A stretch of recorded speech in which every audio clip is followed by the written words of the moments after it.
The Legend of Zelda Tears of the Kingdom is a masterpiece, but it left a lot of lingering questions about the most important event of its timeline, the imprisoning war that sealed away the Demon King Ganondorf. You might think that would provide a prequel like Hyrule Warriors, Age of Imprisonment, with heaps of territory ripe for proper exploration as you follow Princess Zelda back in time to the era of Hyrule's founding. Perhaps you truly have traveled back in time. Unfortunately for any Zelda fans hoping for satisfying answers, however, it only succeeds as the super fun, over-the-top, fan service-filled power trip the Warriors series is known for, rather than the fleshed-out glimpse into what Hyrule was like thousands of years ago. It consistently prioritizes gameplay over story, and it's my least favorite tale in Zelda's Breath of the Wild quartet by a pretty significant margin as a result. But the upside of that decision is that Age of Imprisonment is the best Hyrule Warriors has ever felt to play.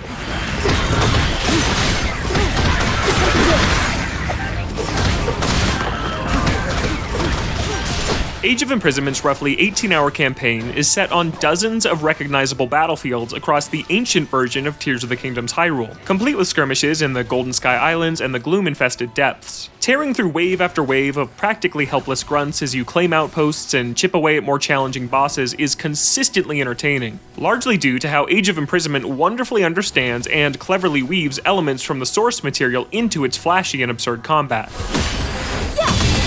For example, Minoru utilizes her extensive knowledge of Zonai technology to summon spiky rolling death traps, while one of her special abilities sees her building a catapult to knock down an airborne enemy. Must take aim.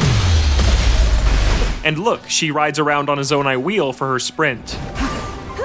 The controls are simple, but the snappiness and fluidity of the animations make each attack a joy to watch, and you're constantly earning new combos as you progress. Sure, you can button mash most of the time and probably be fine, at least on normal difficulty, but unlocking an extra move for one of my favorite characters was always fun, like when Zelda learned to use the time rewinding recall ability. These creative references extend well beyond individual character movesets too. Returning bosses feature their same weaknesses, and every character has access to a small lineup of Zonai devices that are great for exposing them. You have to manage limited battery power to make the best use of them though, yet another interesting way the action both beautifully recontextualizes its predecessors and also stands on its own. Now be gone! Challenge overcome.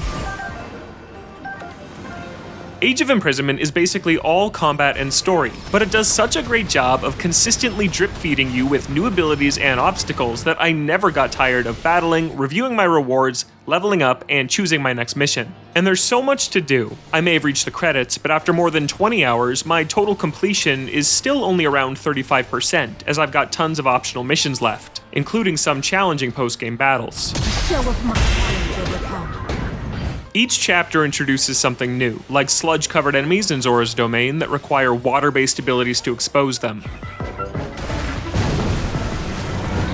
It might follow the Zelda style guide a little too closely when it comes to things like this ridiculously long single-row menu for key items, but at least you can map a handful of Zonai devices or special abilities to a quick menu. Those special abilities play into another strength, which is how Age of Imprisonment manages to keep things fresh by constantly encouraging character swapping during battle. Certain unblockable attacks require specific counters. If an allied character is standing near an enemy when it enters one of these states, you can instantly swap to the advantageously placed warrior to counter automatically. Swapping actions like this charge up each character's sync strike gauge, which allows two warriors to team up for a powerful special attack that is often tailored to fit the relationship between them. The deep, excellent combat can also shine throughout thanks to great technical performance. Breath of the Wild's own Hyrule Warriors prequel, Age of Calamity, was a choppy slideshow at times, so I'm thrilled to report that Age of Imprisonment generally stays at a smooth 60 FPS. I won't say it never drops a frame, but it's still one of Switch 2's best showcases so far. The action drops to a slightly more inconsistent 30 FPS in two-player split-screen co-op, but it's still a totally valid, fun way to play with a friend. Strangely, that solid performance doesn't translate to the cutscenes, which frequently stutter and look much blurrier than the gameplay itself. It's a disappointing caveat in Age of Imprisonment's otherwise impressive presentation, and a microcosm of how I feel about it as a whole. Wonderful combat with a big letdown whenever it's time for the story. I heard a disturbance in the forest. After Age of Calamity deviated so much from canon events that it basically exists in an alternate universe, a huge portion of Zelda fans were hoping this would be a more accurate retelling of the events leading into Tears of the Kingdom. And Nintendo basically promised as much before launch. We hope you're looking forward to experiencing the canonical events that led to the Legend of Zelda Tears of the Kingdom game. But while it's true that Age of Imprisoment's story is canon, that doesn't automatically make it good. A quick word of warning. I won't spoil any big specifics here, but I am going to discuss the basics of who the central characters are and what this story is all about, and more importantly, what it fails to focus on. If you want to go in with a completely clean slate, you can jump ahead to the verdict, but know that Age of Imprisonment puts a big enough emphasis on its story that these issues stand out in a way that really does feel worth discussing. Still here? Great. A portion of this story does follow familiar threads. Zelda meets the first King and Queen of Hyrule, Rauru and Sonia, as they work to defeat Ganondorf while she ponders how to return to her own time. But rather than center the story around Zelda, its primary focus is on a new character called the Mysterious Construct and its Korok companion, Kalamo. That's right, Zelda isn't really the main character. These two are. It's a critical example of how gameplay was put first and foremost. The Mysterious Construct is essentially a Link replacement for a story that can't include him. It uses a Zonai device-infused version of Link's moveset from Age of Calamity, and it's admittedly one of the most fun characters to play as. Kalamo and the Construct are even thrown into a handful of Star Fox-like on-rails shooter levels, which are a very fun, surprising change of pace from the rest of the action. The pair goes around recruiting several new playable characters to join their ranks. Some of my favorite warriors in Age of Imprisoment's mechanically diverse lineup come from this group, but given that most of them are optional, they aren't woven into the story literally at all. As a lifelong Zelda fan, it is genuinely fun to play as random Hyruleans, but it's strange how much of the roster is made up of characters we learn next to nothing about. It's a very disappointing direction given the potential of this setting. Kalamo is a classic 3D Zelda companion, along the lines of a Fire Midna, who speaks for our silent hero as we learn more about his own personal journey. I'm only back because this guy dragged me here. Their story isn't bad, and it hits a few decent emotional notes, but it doesn't outweigh the overwhelming sense that it's a huge missed opportunity for what this prequel could have been. A rich exploration of the sages, the Zonai, the secret stones, Ganondorf, and everything else that made the lore in Tears of the Kingdom so intriguing. But Age of Imprisonment isn't really interested in any of that. Ganondorf is barely even present outside of the events we already know, and his motivations and backstory aren't fleshed out whatsoever. I only learned marginally more about the Zonai, and we get names, faces, and surface-level motivations for the sages that were nothing more than plot devices in Tears of the Kingdom, but they don't get nearly enough time to develop any sort of emotional depth. So are you helping or not, pal? And apart from Hyrule Castle and a few other small details, the past is almost indistinguishable from the present. The only real way you'd know you're in an era so long ago that it is lost to time, as Zelda calls it, is because the story tells us we are. What's stranger is that Age of Imprisonment not only avoids any attempt to deepen the events of Tears of the Kingdom, it actively dances around key story moments, as if it's awkwardly trying not to spoil the twists from that game. There are some details omitted or only referenced offhand that are on the level of if Star Wars Revenge of the Sith ended by only hinting that Anakin becomes Darth Vader out of fear of spoiling the original trilogy. There is some good to the story. I particularly enjoyed seeing Minoru and Zelda bond early on over their shared interest in technology, which has been a consistent trait of this Zelda since her introduction in Breath of the Wild. There are also a few neat nods to some minor story events that we know happen later on. But if this is the send-off to the Zelda we've spent more time with than any other in the history of this series, I can't help but feel it's a pretty weak goodbye. The Legend of Zelda Tears of the Kingdom left a lot of unanswered questions perfect for exploring in a prequel, but Hyrule Warriors Age of Imprisonment isn't all that interested in answering them. What it is interested in is weaving together iconic mechanics from its source material to deliver the best Musou action the series has seen yet. It constantly rewards your knowledge of Tears of the Kingdom through clever, often hilarious movesets that recontextualize abilities to fit its over-the-top action. Carving through thousands of enemies remains fun throughout the roughly 18-hour campaign and beyond, thanks to constant upgrades, smart systems that encourage you to use a variety of characters, and great technical performance. It's just a shame that Age of Imprisonment fails to tell a story worthy of its potential, choosing to deviate from deepening our understanding of Tears of the Kingdom's lore in favor of focusing on new characters who are completely unrelated. That direction isn't inherently bad, but if you were hoping for a prequel that meaningfully pulls on any lingering threads, you won't find it here. But when the prequel we did get is a seriously fun action game with tons of optional content to keep you going, it's still a trip into the past that's well worth taking. Executive Reviews editor Tom Marks here with Logan Plant to talk about his review of Hyrule Warriors Age of Imprisonment. This is your first sort of Musou action gamey review, Logan, but you've done, you're a big Zelda fan, you've done a ton of our Nintendo reviews, and this is absolutely not your first experience with the series. So tell me a little bit about, your experience with the Warriors series, your Dynasty Warriors, Hyrule Warriors, whatever, and why you wanted to review this. Yeah, my first Warriors game was Hyrule Warriors on Wii U back in 2014. That was my introduction to the series because of the Zelda skin, because I'm a lifelong Zelda fan. I'll play anything with Link in it, and I really, really enjoyed that game. I thought it was a ton of fun, and I've played every Nintendo Warriors game since. So that's Age of Calamity, the pair of Fire Emblem Warriors, and now Age of Imprisonment. And then I dabbled in Dynasty Warriors Origins, which I think is super cool, and I'm excited to play the full thing when that comes to Switch 2. So that's a funny, it's cool that was your introduction. Would you say it's kind of fair to describe the Nintendo style Warriors, or at least Hyrule Warriors? They're not quite as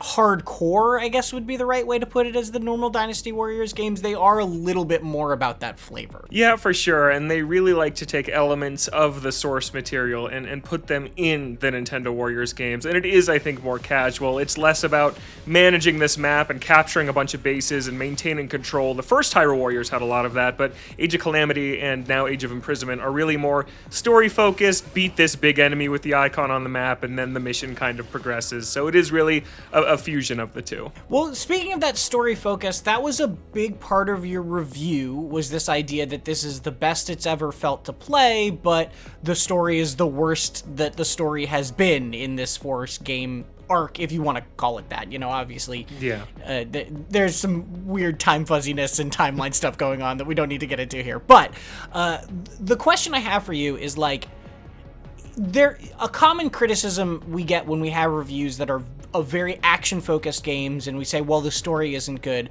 A lot of people will say, well, I don't play these games for the story. So my question for you is, how do you personally weight those two things? And then on top of that, is this story really a big piece of this puzzle of this game, or is it something that you could just ignore? Yeah, it's interesting. If you look at my review history, I think you'll see I don't usually weigh story that heavily. I'm a big systems guy, a big gameplay guy. I love a game feel. Like Bonanza feels amazing. That's one of my favorite things about that game.